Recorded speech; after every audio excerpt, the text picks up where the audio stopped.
Good morning, everyone, and welcome to the Unitarian Universalist Church of the Desert. I am Stephen Toporoff, and I have the honor of serving as your worship associate this Sunday morning, this much cooler Sunday morning. And to all of those who celebrate, happy Passover or Easter. Before we begin, please turn off or silent any of your devices, cell phones, whatever may ding and ring. And thank you. In this congregation, we consider ourselves a community. For us, community also includes those with whom we reside in the greater Coachella Valley. Accordingly, every Sunday we acknowledge that we are gathering on the unceded lands of the Agua Caliente Band of Cahuilla people, and we commit to grow in our understanding and relationship with this land and with the people who inhabited it and nurtured it before our arrival. Further, in this community, we strive to honor the inherent dignity and worth of every person. You are welcome here no matter your background, race, ancestry, and culture. We welcome people of all sexual orientations and gender identities, of all ages and sizes, people of all economic statuses and professions, and of all physical and mental abilities. We welcome you wherever you are from, whoever you may love, whatever your immigration status or civic engagement. We welcome all those who will learn and grow with us as we commit together to embrace the rich and beautiful diversity of the world and to build a community centered in justice, compassion, and love. Welcome. Well, welcome everyone. And now Rev Ian will ring the Tibetan bowl, followed by our music for center.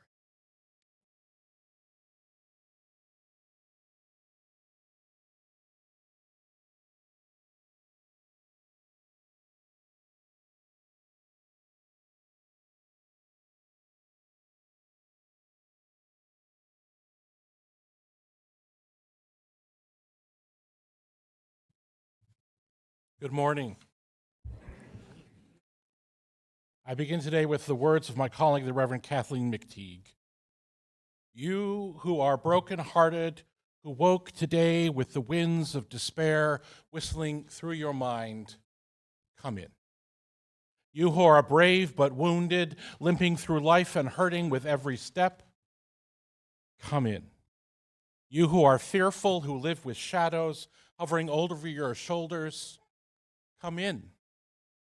This place is sanctuary, and it is for you. You who are filled with happiness, whose abundance overflows, come in. You who walk through the world with lightness and grace, who awoke this morning with strength and hope, you who have everything to give, come in. This place is your calling, a riverbank to channel the sweet waters of your life, the place where you are called by the world's need. Come in. Here we offer in love. Here we receive in gratitude. Here we make a circle from the great gifts of breath, attention, and purpose. Come in and let us worship together today. Friends, will you rise in body or in spirit as we sing our opening hymn for the weaving of our lives? You may recognize the tune, but the words are new and are on the screen.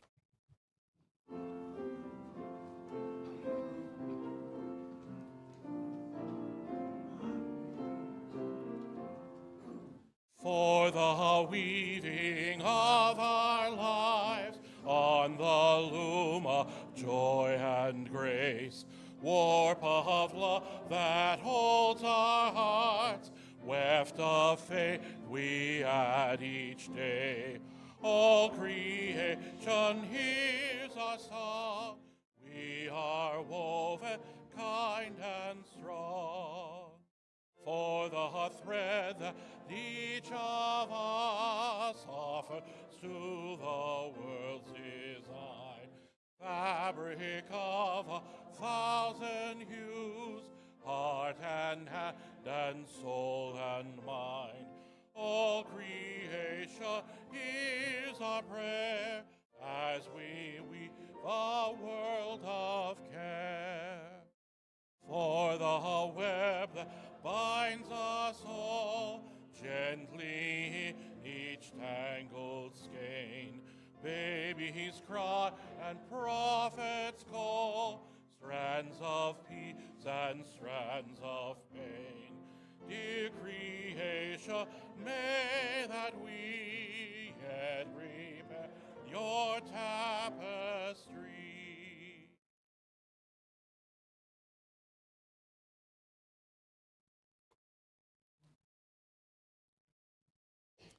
Now Revian is going to light our chalice.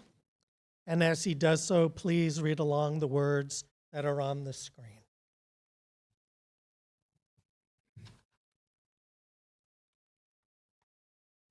May love be the spirit of this church. May the quest for truth be its sacrament, and service be its prayer. To dwell together in peace, to seek knowledge in freedom, and to help one another in fellowship.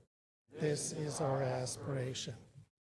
And at this time, I invite Sarita to come forward and to light the BioPOC candles. And as she does, please read along. We light these candles in solidarity with Black, Indigenous, and other people of color as we journey together in spiritual wholeness. May we, as a beloved community, work to dismantle racism and all forms of oppression. May we guide our values of justice, unity, and equity for all prevail.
Thank you, choir.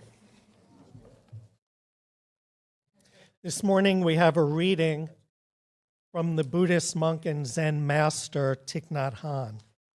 And he writes, about 30 years ago, I was looking for an English word,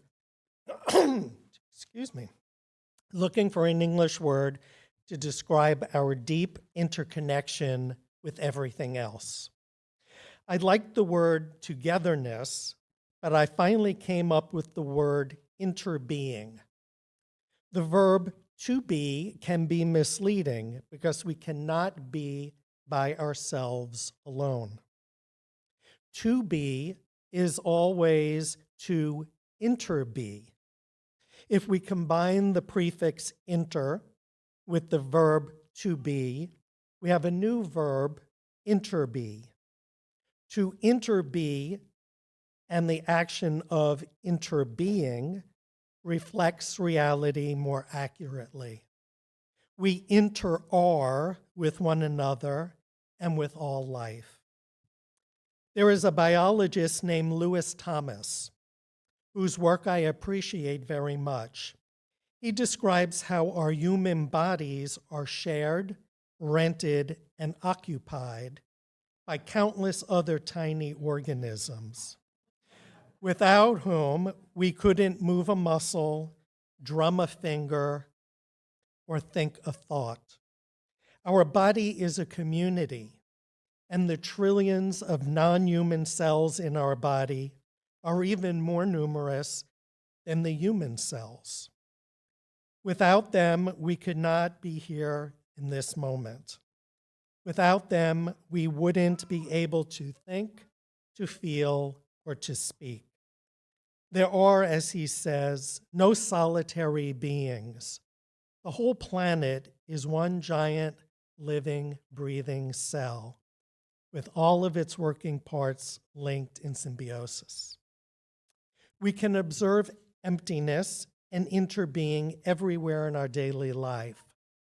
Looking into the child, we can be touched with her parents and ancestors, but equally, looking into the parent, we can see the child. We do not exist independently. We inter-are. Everything relies on everything else in the cosmos in order to manifest, whether a star, a cloud, a flower, a tree, or you and me. Every time I offer incense or prostrate before the altar in my hermitage, I do not do this as an individual self, but as a whole lineage.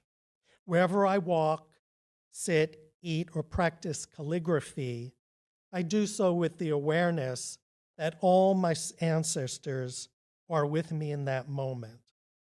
I am their continuation. Whatever I am doing, the energy of mindfulness enables me to do it as us. Through interbeing, not as me.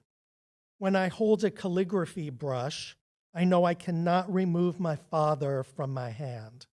I know I cannot remove my mother or my ancestors from me. They are present in all my cells, in my gestures, and in my capacity to draw a beautiful circle. Nor can I remove my spiritual teachers from my hand. They are there in peace, concentration, and mindfulness I enjoy as I make the circle. We are all drawing the circle together.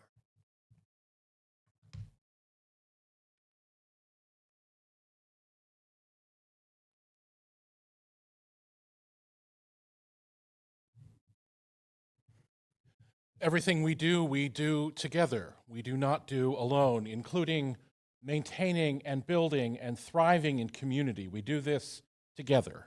Each day and each week and each month and each year we gather and bring ourselves to this place to help support the work of this community in our hearts, in our hands, and in the world at large. And so we take an offering now to support the work of this community, the work of our movement in the world.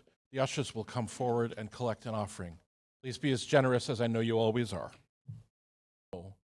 that there is so much in all of our hearts.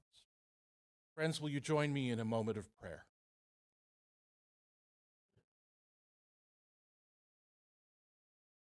Spirit of life, source of love, fire of our broken but still shining hearts, we gather together today again in beloved community. A community of love, a community of support, a community of possibility. We gather today because we face a world that is too chaotic, a world that is too violent, a world that is controlled by those who act out of fear and greed and hate and pride, and not out of hope and kindness and generosity and tolerance and love. We gather today in a world torn apart by our leaders, torn apart by the fear and the hatred of their followers. On this day, on this week of holidays for so many of the religious people of this world, holidays celebrating the emancipation from slavery and the journey towards the promised land, holidays of the triumph of life and love over death and fear. These are the holidays we hold in our heart. This is our inspiration for our work in the world, that we give ourselves and our hearts and our very breath to the support of love and peace and life and hope in our world. We hold in our hearts all those whose lives are being trampled on, whose lives are being uprooted, whose very existence is being questioned and demeaned. We hold in our heart our deep, deep knowledge that none of us is alone, that each of us thrives with love and worthiness and connection, that what happens to the least of the people of the world happens to us, that our freedom is inextricably bound with the freedom and hope of everybody. And so we pause today in gratitude and also in assurance that the work of the world is ours to do, that we are called to a deeper peace, to a broader love, to a firmer justice. This is the world we pray for. This is the life we assert. Friends, I'm going to sing now. I invite you to join me as you feel moved. And when we are finished singing, we will pause and rest in the grace and love of this community in quiet reflection. Hold on, my dear one, here comes the dawn. Hold on, my dear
May all beings know peace. May all beings know an end to suffering. May all beings know love. Dear ones, will you join your voices together as we sing Spirit of Life, Fuente de Amor.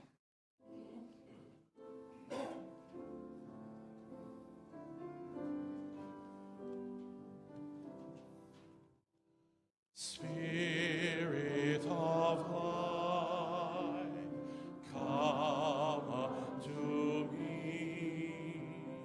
Sing in my heart all the stirrings of compassion.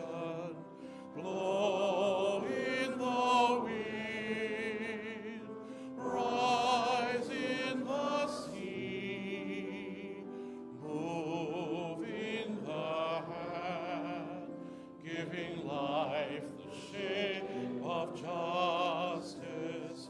Roots hold me close. Come to me, come to me. Fuente de amor, ven hacia mí y al corazón cántale tu compasión. Sopla al volar, sube en la mar, hasta moldear la justicia de la vida. Arráigame, libérame, fuente de amor, ven a mí, ven a mí.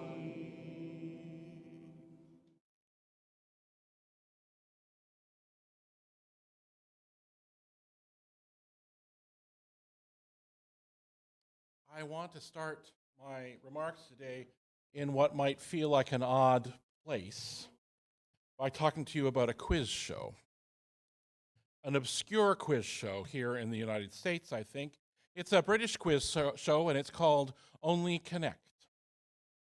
The title comes from Ian Forster's novel Howard's End, and the point of the show is to make connections between various seemingly random things. In one round, contestants are shown 4 items and asked to find the connection between them. In another round, they are shown 3 items, but in a specific order, and they are asked to share what would be the next item in the list. And in the third round, the connecting wall, contestants are shown a wall of 16 items, words or phrases, and they're asked to sort them into 4 categories and explain what these categories are, all in under 2 minutes. Now, those of you who play the games offered by the New York Times may recognize this simply as Connections. Connections debuted in 2023 with no time limit. This connecting wall was invented by Welsh TV producer Chris Stewart and Rob Thomas and has been on the air since 2008. This is where the New York Times game comes from, though no credit is given. And the quiz show categories are often, just so you know, much harder and more esoteric than those in the time. I think that one of the reasons that I love this, that so many people like puzzles, that the connecting wall, the jigsaw, crossword, a good mystery novel maybe, is that it is a way for us to see chaos and confusion and bring order to it, to put things to right, to complete the task of bringing closure to mystery. The connecting wall presents us, a well thought out, logical, if cryptic group of items, and we are invited to pull together into sensible categories, and then the puzzle is done.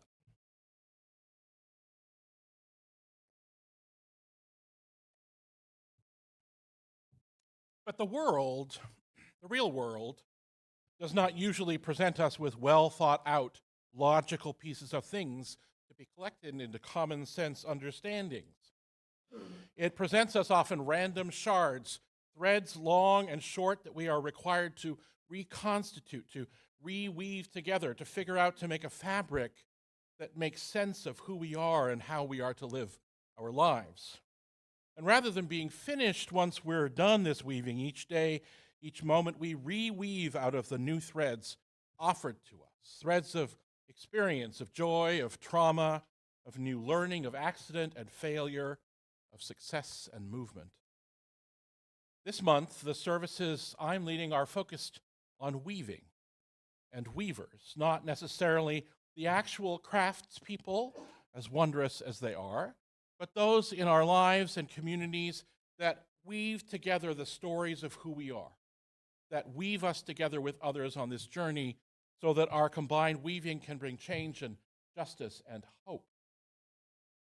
And I want to share with you today some of the threads that I've been gathering as I've been trying to make sense of the lives that we're living today. There are more words I will share with you from others than usual in my sharing today.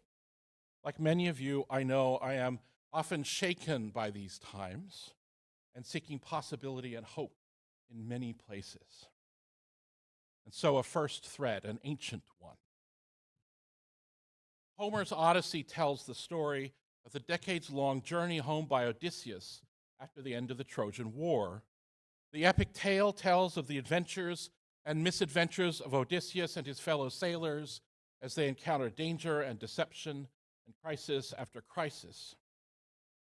The epic also shares the story, though, of Penelope, Odysseus's long-abandoned wife, who waits at home for her husband's return. Penelope is beset by suitors who try to gain her hand in marriage because certainly her husband is dead or has abandoned her. It takes him 20 years to get home. Book 19 of the poem tells of one of the deceptions that Penelope invents to keep those suitors at bay. In Emily Wilson's translation, Penelope herself tells of the plot. The suitors, she said, want to push me into marriage, but I spin schemes. Some god first prompted me to set my weaving in the hall and work a long, fine cloth. I said to all of my suitors, although Odysseus is dead, postpone requests for marriage till I finish weaving this sheet to shroud Laertes, her father-in-law, who also died, when he dies. My work should not be wasted, or the people of Argos will reproach me if a man who won such wealth should lie without a shroud. And they acquiesced. By day I wove the web, and in the night, by torchlight, I unwove it. Penelope keeps this deception going for 3 whole years. The suitors are not very smart, just so you know. In her introduction to this translation, Emily Wilson writes of Penelope and her weaving and says that unlike her husband Odysseus' deceptions on his journey, which bring closure in the construction of things often, the deceptive plot of Penelope serves in the opposite direction, to hold off an end point, to avoid the end of the story. It is meant to be forever in a state of becoming, not completion. So often when I've talked about weaving and knitting as a metaphor for community, which I know I do a lot because I believe it deeply, it seems we're talking about crafting fabric that is permanent, a finished product. Something to be admired and used, of course, but finished. Penelope's nightly unwinding reminds us that even the fabrics we weave are not meant to be permanent, that the act of weaving is ongoing and never finished, that the cycles of time in our lives and the life of the world continue on. These cycles of weaving and unweaving are another thread found in a poem by Andrea Skevington, who writes this: "The mother gathers her threads, green and blue and green, earth and sky, field and stream, and weaves all day as the sun shines. Then at night with darkness and with silver she unravels the threads and drops them into the deep." The cycles of life weave and unweave our existence. And sometimes we ourselves, like Penelope, choose to unweave connections and recreate the fabric anew. And sometimes our fabric is attacked or damaged, our lives shattered by crisis or accident, or worn away by daily use. Sometimes the world breaks our understanding apart, pulls on a thread, and unravels our experience. Grief and loss can unravel us, removing threads we relied on, threads that we thought were essential to holding the fabric of our lives together. And from Penelope and others, we might choose to learn that even after a disaster, a fabric can be rewoven from the pieces of its original threads. But it can also be constructed and reconstructed by the scraps and leftover pieces left behind after the unraveling, the threads found in our daily experience or the stories of others, those parts of ourselves and our communities that have not been torn away. Another thread. This is the day that our Christian neighbors and kin celebrate Easter, the triumph of hope and love over violence and destruction, the return of Jesus after the death of Good Friday. After a ministry of a few years, a ministry of miracles and parables, after sermons proclaiming that the meek shall inherit the earth, and that it is easier for a camel to pass through the eye of a needle than for a rich man to enter heaven. I'm going to say that one again. It is easier for a camel to pass through the eyes of a needle than for a rich man to enter heaven. After healing the sick and consorting with adulterers and tax collectors and lepers and hated foreigners, after teaching and healing on the Sabbath and overturning market tables in the temple, after asserting that the greatest commandments are love of God and love of neighbor, after gathering together a community of followers of men and women, rich and poor, fishers and builders, after all of this, because of all of this, the powers that be decided Jesus was too big a threat to their status quo, and so, after he was betrayed by one of his beloveds, he was captured, tried, and executed by crucifixion. And then, days later, the story goes, on Sunday morning, the women who followed Jesus discovered that he was no longer in the tomb where he had been laid. Now, some stories tell that they met the risen Jesus right there in the cemetery. Some tell about a meeting on the road to Emmaus, some about the upper room where Jesus appeared to his disciples alive, and then, in such a short time, disappeared again or ascended to heaven, depending on the story you hear, leaving behind the grief they still held, but leavened now with hope, leaving his followers the task of reweaving the fabric of their lives, gathering the threads tattered and scattered by his violent death, coming together again after the cloth that their ministry together had been weaving, after that cloth was rent, like Jesus' garments which were torn into parts before his crucifixion. The threads of a ministry of possibility and love, honoring the poor and the downtrodden, loving the outcast and the foreigner and the immigrant, a ministry of hope for the weak and salvation for everyone. His followers wove a story of new life, of a new way of seeing themselves and the world, a new way of humanity's understanding itself and its relationship with the divine. From tatters and scraps, they wove a fabric that would change the world, not always for good. Perfection is impossible, and the work is ongoing, but a fabric of possibility. This weaving and reweaving of relationship and possibility is our daily work, rebuilding after crisis and loss and destruction. The response of the Jesus community after his death reminds me of a reflection that Quaker educator and thinker Parker Palmer wrote when he thought about his response to the assassination of John F. Kennedy in 1963 and what we are called to do when our world unravels. These are his words. You must, he said, keep on collecting threads. Threads of meaning, threads of hope, threads of purpose, energy, and will, along with all the knowledge, skill that every weaver needs. You must keep on weaving, stopping only to repair your broken loom. Weave a cloak of warmth and light against the dark and cold. a cloak in which to wrap whoever comes your way in need, the world with all its suffering, those near at hand, yourself.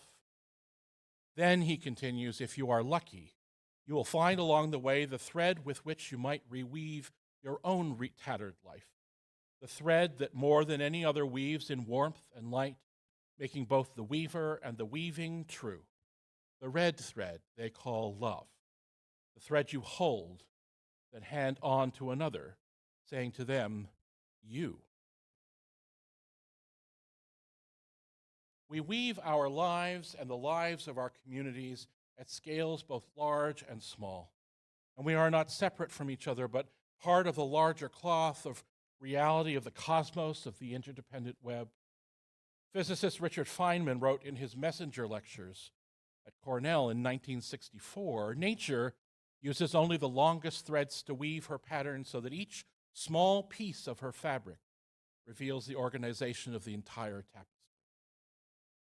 And as Thich Nhat Hanh said in the words that Stephen shared with us, we do not exist independently. We inter-are. Everything relies on everything else in the cosmos in order to manifest, whether a star, a cloud, a flower, a tree, or you and me. And here we are today, facing a world that feels rent into pieces by violence and greed and loss and hatred and power run amok in the service of ego and avarice. How do we move forward? How do we find our way? Perhaps one way is digging through our experience and our values, our commitments and the words and deeds and lives of others who might inspire and challenge us.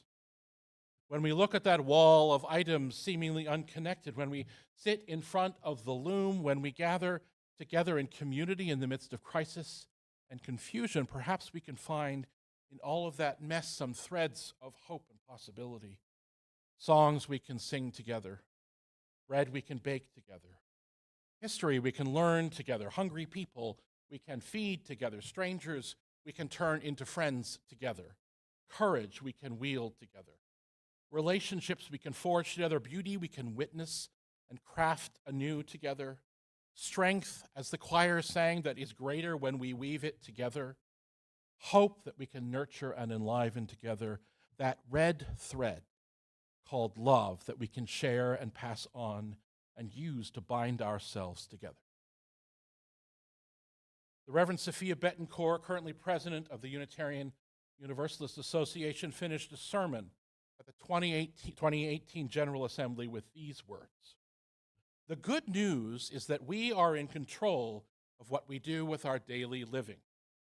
If we, each of us, represent a missing remnant, missing thread in the fabric of our collective future, then together we can lean into a possibility that we have yet to experience fully in human history, a collective wholeness, an unassailable good.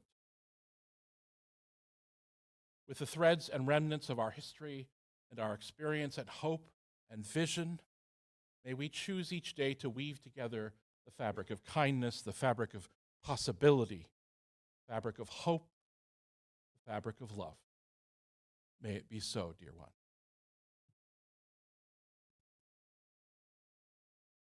Friends, we'll remain seated as we sing together our closing song, "May I Be Light in You."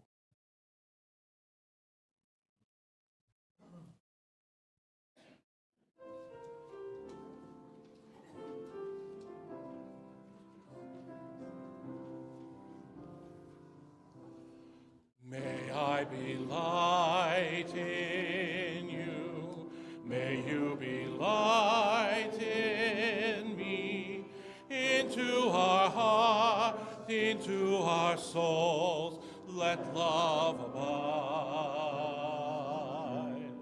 May I be love in you, may you be love in me, from this place out to the world for all time.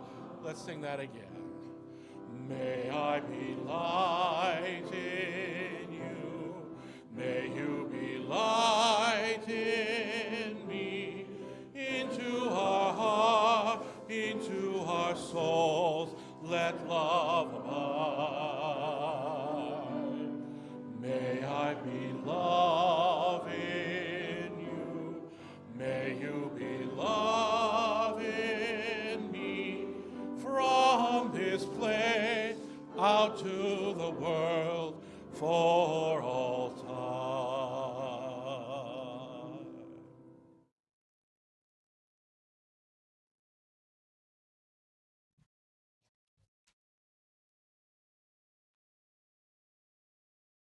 So I have a few items of congregational news. First, I want to thank everyone who has had a part in putting this service together. The choir, led by Jim Tung, the greeters, the ushers, the AV folks, Jack for his graphics, and Joel at the piano, all the people in the kitchen, and of course, Ravina. Thank you. So a message from Sacred Grounds. Sacred Grounds wishes to remind everyone that we'll be gathering on Saturday, April 18th at 8 a.m. to tend to the UUCOD grounds. There will be refreshments, good company, and plenty of opportunities for laughter and lightness along the way. Please feel free to bring your favorite gardening tools, but most important, just bring yourself. Sandy and Margaret add, please join us for our final joyful jaunt of the season next Saturday, April 11th. We will be jaunting at Commission Creek Nature Preserve in Palm Springs. It is very important that you RSVP to Sandy and Margaret so that they can send out the final details. This one is a bit tricky. This is a bit tricky to find, so we'll be coordinating carpooling. And since it is getting hotter, we may start earlier, like at around 8 a.m. We look forward to seeing you. Another message. In advance of the annual business meeting, Julia Bell will discuss the proposed budget and answer questions next Sunday after the service. And Denise has a few words from Social Justice.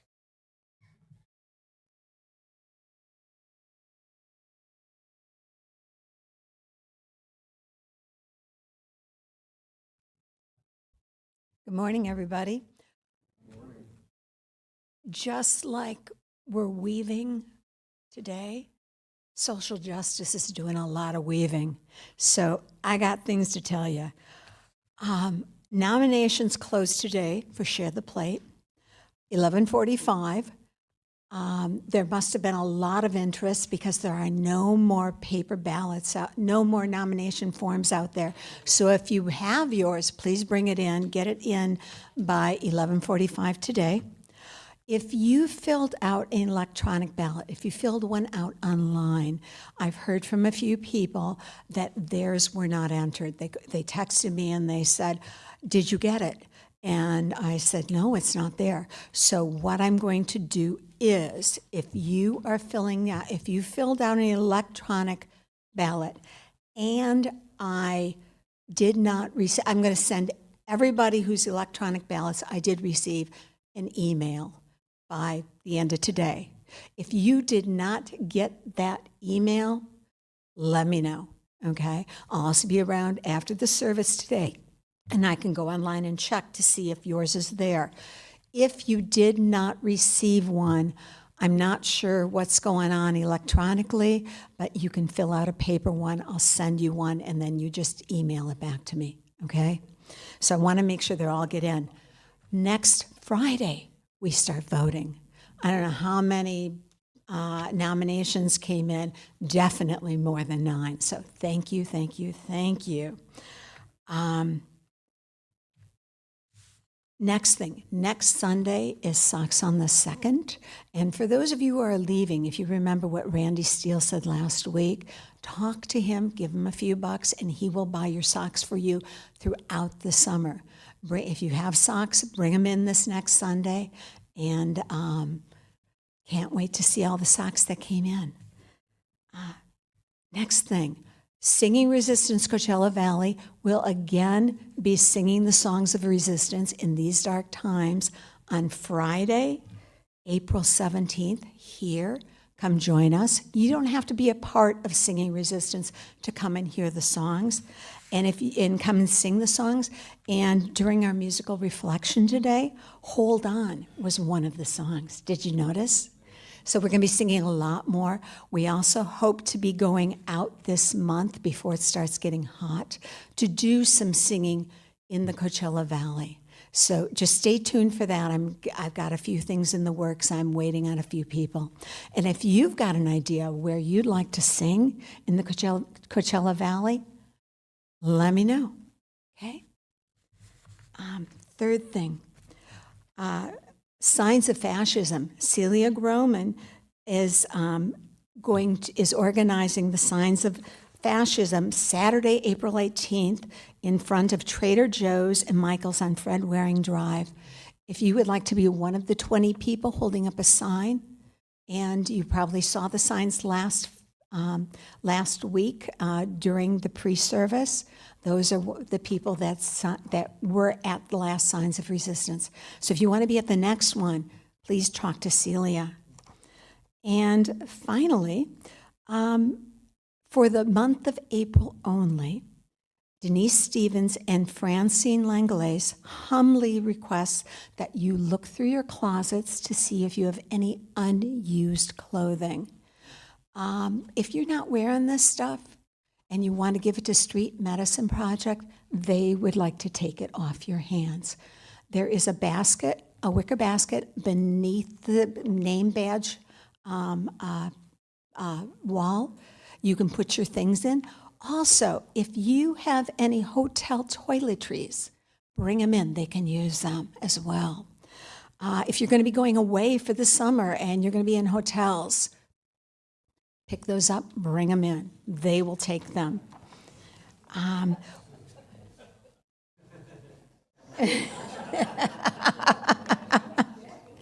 We all looked at Reverend Ian. And they also request that if you have women's clothing and you have men's clothing, that you separate them and you label them, because there are definite bins that these things go into. So, yeah, we are weaving a lot in social justice, and we hope you join us. Thank you.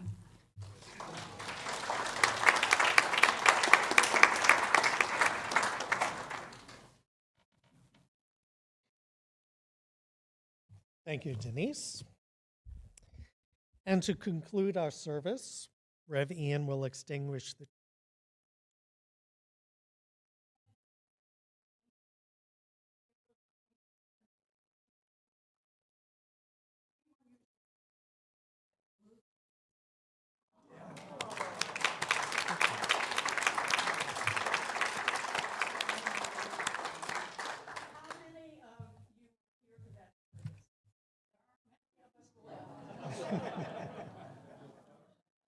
Yep. But it's great to see all of you new members. Thank you. Rev Ian is going to extinguish the chalice, and as he does so, please read along. But not the light of truth, of community, with the fire of commitment. These we carry in our hearts, and so we are to every day.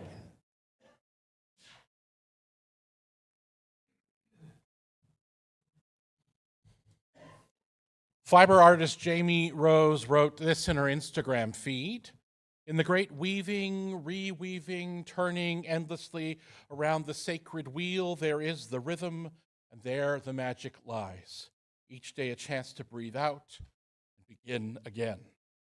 As we turn to face the day and the world, as we turn tomorrow and the day after and the day after, may we gather the threads that we have spun and that have been offered to us and use them to craft new possibility and new hope for the beloved community and all of our neighbors and kin. Go in peace, dear ones, to love and serve the world.